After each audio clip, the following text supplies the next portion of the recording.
Nous allons maintenant discuter d'un sujet qui est très important pour les réseaux de neurones, celui de la normalisation. Le principe de base de la normalisation consiste à transformer les entrées, les préactivations ou les activations d'un réseau de neurones pour mieux conditionner l'optimisation, c'est-à-dire de favoriser la convergence lors de la descente de gradient. Nous allons voir deux techniques, pas deux techniques, pardon, mais deux régions où on applique cette normalisation.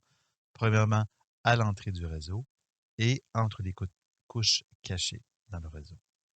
Pour les entrées du réseau, nous allons avoir la normalisation de type min-max et la normalisation de type z-score.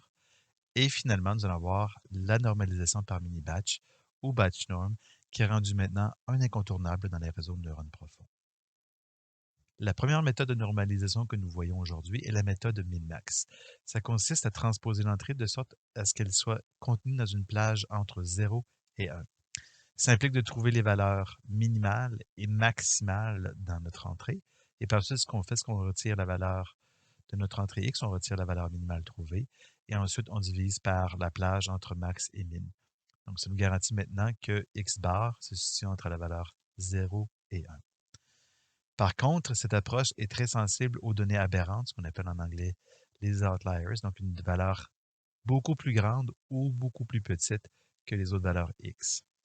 Donc, c'est idéal d'utiliser la normalisation min-max seulement lorsque X est borné.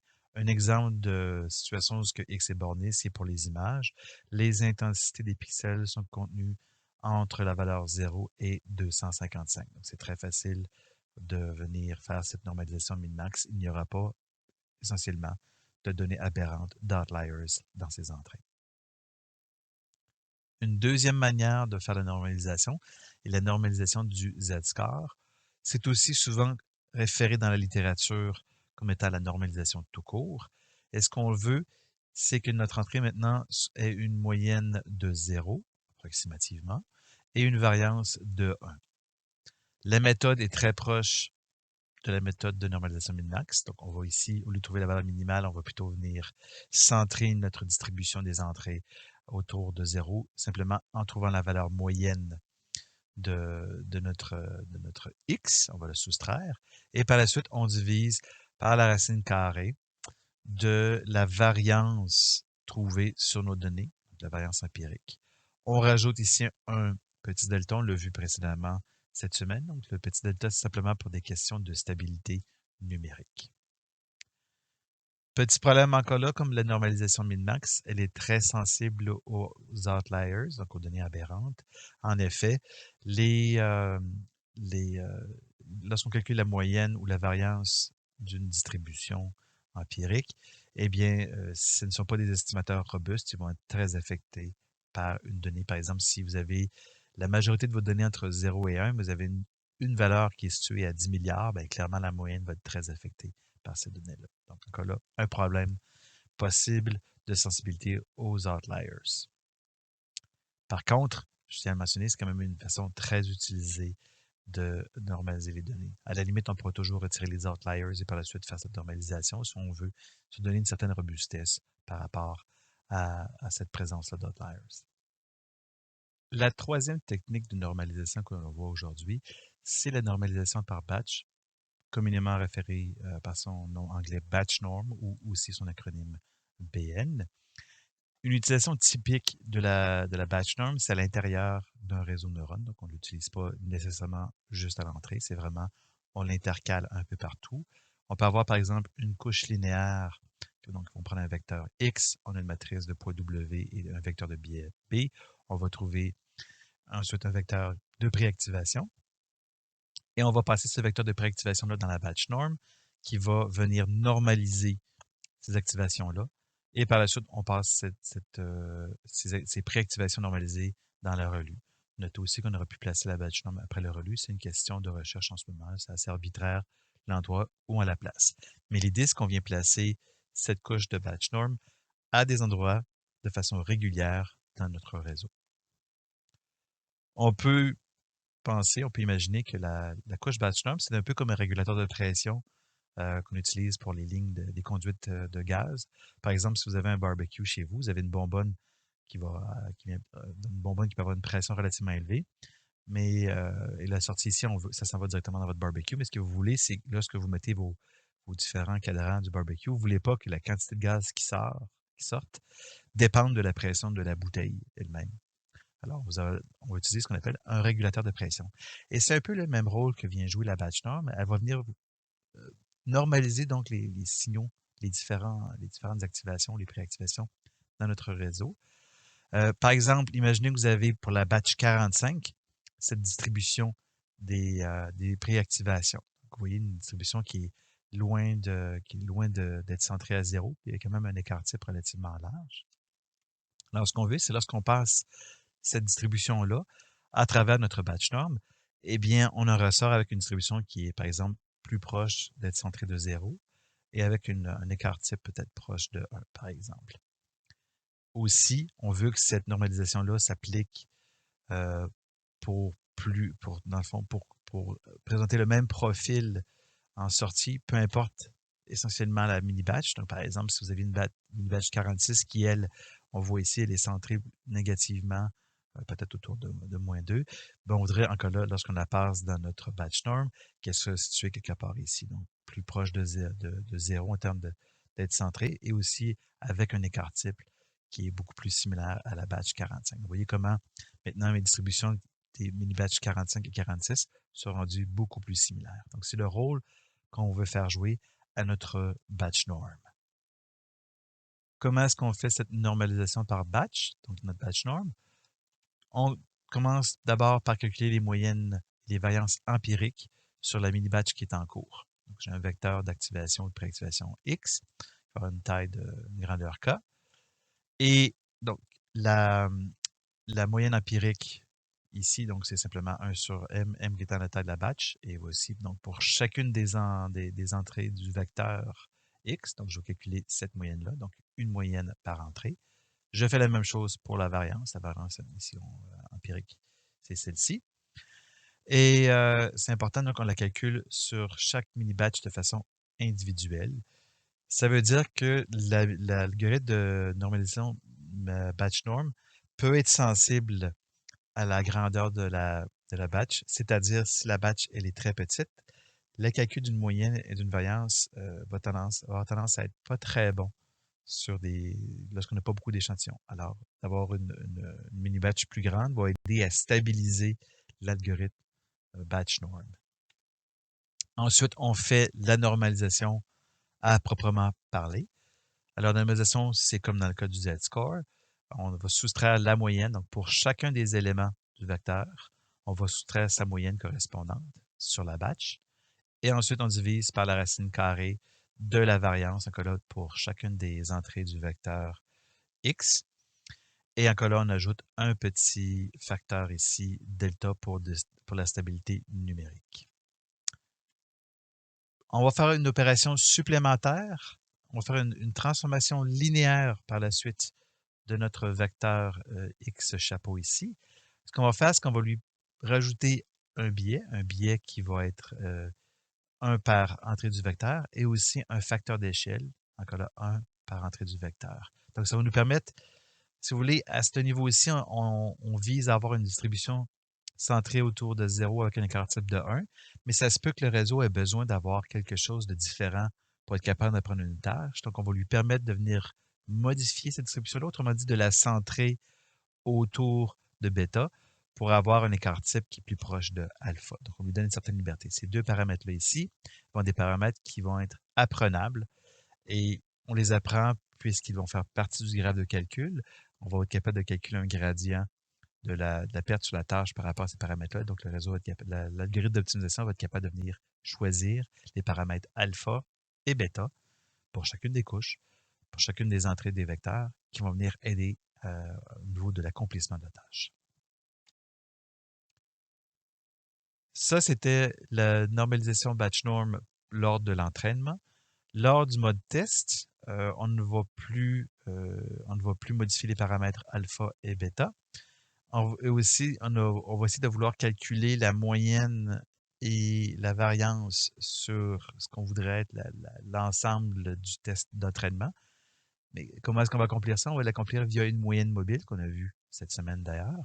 Donc, à mesure que les batchs entre. On va venir mettre à jour notre moyenne mobile. Donc, vous voyez ici, c'est la variance pour la batch en cours. Puis ça, dans le fond, c'est le cumul de la moyenne pour où on est rendu dans notre jeu de données de test. On fait la même chose ici pour la variance, donc une moyenne mobile. Là, encore ici, un paramètre de ménage mobile. Et en bout de ligne, donc, on va faire que maintenant, notre batch norm lors du mode de test, donc il y a notre vecteur bêta, notre vecteur alpha pour venir faire la modulation de la batch norm. Et on voit ici donc on soustrait la moyenne mobile d'une activation préactivation X. Et encore là, ici, on vient de faire la racine carrée de la variance. On initialise aussi avant l'entraînement à quelle valeur? Alpha à 1, bêta à 0. Donc, au début, lorsqu'on commence notre entraînement, le réseau va essayer de normaliser pour avoir des entrées, donc des distributions centrées autour de 0, variance 1, pour presque toutes les entrées des couches cachées. Et encore là, petit rappel, on va avoir une paire de valeurs alpha et bêta par neurone. Donc, on va les apprendre de façon individuelle. Quels sont les avantages de la normalisation par batch? Le premier, comme j'ai mentionné tout à l'heure, les paramètres alpha et bêta vont être appris automatiquement via la descente de gradient. Ils vont faire partie du graphe de calcul, donc l'algorithme de backprop va être capable de trouver le gradient de la perte par rapport à ces paramètres-là. Aussi, de façon empirique, ce qu'on se rend compte, c'est que le fait de normaliser les activations, les préactivations de notre réseau à plusieurs endroits, ça vient, si vous voulez, alléger les besoins de bien identifier les taux d'apprentissage. Et notamment, on est capable d'utiliser des taux d'apprentissage beaucoup plus élevés au début, ce qui accélère l'apprentissage. On a constaté aussi, c'est une des raisons qui explique leur grand succès, leur adoption quasiment, je vous dirais, unanime dans les réseaux de neurones profonds, c'est le fait qu'ils facilitent grandement l'entraînement. Donc, des entraînements qui convergent plus facilement ou des entraînements qui se font beaucoup plus rapidement. Je viens de mentionner, donc, entraînement beaucoup plus rapide pour la batch norm. Et aussi la batch norm, puisque vous voyez, on a un paramètre alpha et bêta qu'on apprend, surtout le paramètre bêta ici qui est un biais qu'on ajoute. Le fait de pouvoir apprendre un biais, parfois, ça nous aide à réduire le nombre de neurones morts, donc des neurones de type relu, pour lesquels la préactivation est négative. Donc, la sortie d'un neurone relu avec une préactivation négative, ça va être 0. Mais là, puisqu'on peut apprendre le bêta, ben, ça peut nous permettre parfois justement d'avoir un bêta qui est positif, qui va finir par réactiver des neurones qui avaient été, dans le fond, essentiellement morts, puisque, comme je le disais, les préactivations étaient négatives. Aussi, la batch norm va venir diminuer l'impact de l'initialisation aléatoire. Si vous vous rappelez, on choisissait des distributions aléatoires, souvent centrées autour de 0 pour les poids. Là. On allait piger dans une distribution normale là, avec une certaine écart type. Et le fait justement d'avoir cette normalisation-là, on vient réduire l'impact d'avoir une mauvaise initialisation. Donc, clairement, la batch norm fonctionne. Son succès est indéniable. Comme je vous dis, la vaste majorité maintenant des réseaux de neurones l'utilisent. Alors, pourquoi, théoriquement, cette couche-là, batch norm, fonctionne bien? Au début, les chercheurs émettaient l'hypothèse que c'était dû au fait de ce qu'on appelle le covariate shift. Donc, l'idée, c'est qu'à mesure que je m'entraîne, la distribution des activations dans une couche se déplace parce que je modifie les poids des couches précédentes. Donc, nécessairement, ça va affecter les distributions des activations. Mais là, ça veut dire que les couches en aval doivent aussi s'adapter au fait que les activations en amont changent constamment au fil des époques de l'entraînement. Donc, ça vient complexifier l'entraînement. Donc, c'était l'hypothèse que les chercheurs ont émise pour expliquer le grand succès de ces batch norms-là. Par contre, des chercheurs ont aussi pensé que c'est peut-être plutôt au niveau du fait que ça génère des fonctions de perte en bout de ligne de notre réseau qui sont beaucoup plus lisses, si vous voulez. C'est le concept de l'elliptique continu que j'avais introduit un peu en classe. Donc, cette idée que la pente maximale de la perte, donc la fonction objectif de notre optimiseur, est plus lisse. Donc, il y a moins de variations. Et d'avoir une fonction objectif plus lisse aide probablement à naviguer, lorsqu'on fait notre descente de gradient, plus aisément de ce profil-là pour trouver des minimums locaux intéressants. Donc, en bout de ligne, si vous êtes intéressé, je vous inviterai à lire cet article-là, mais clairement, ce n'est pas nécessaire pour le contexte du cours. En pratique, vous devriez toujours utiliser de la batch norm. L'exception pourrait être au niveau des réseaux récurrents où le concept de batch norm est plus difficile. On en discutera plus tard dans la deuxième moitié de la session. Par contre, l'endroit où placer la batch norm ne fait pas l'unanimité dans la communauté. Devrait-on la placer avant l'activation non linéaire? Après? Ce n'est pas très bien, je vous dirais, étayé en termes de où la placer. Mais la bonne nouvelle, c'est l'endroit où on la place ne semble pas provoquer des différences majeures au niveau des performances. Tant aussi longtemps, dans le fond, qu'on en place régulièrement dans notre architecture.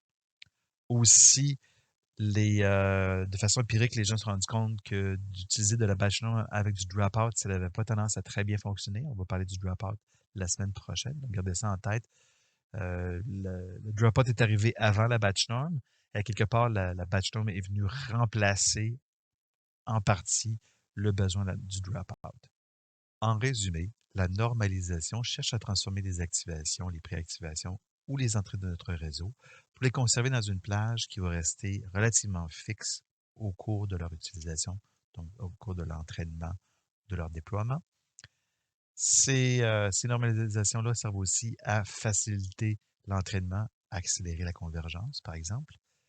Et on a vu 3 techniques, par exemple la normalisation min-max, la normalisation du Z-score et finalement la batch norm. Les 2 premiers sont utilisés une fois à l'entrée du réseau, alors que la batch norm, elle est utilisée régulièrement entre les différentes couches cachées de notre réseau.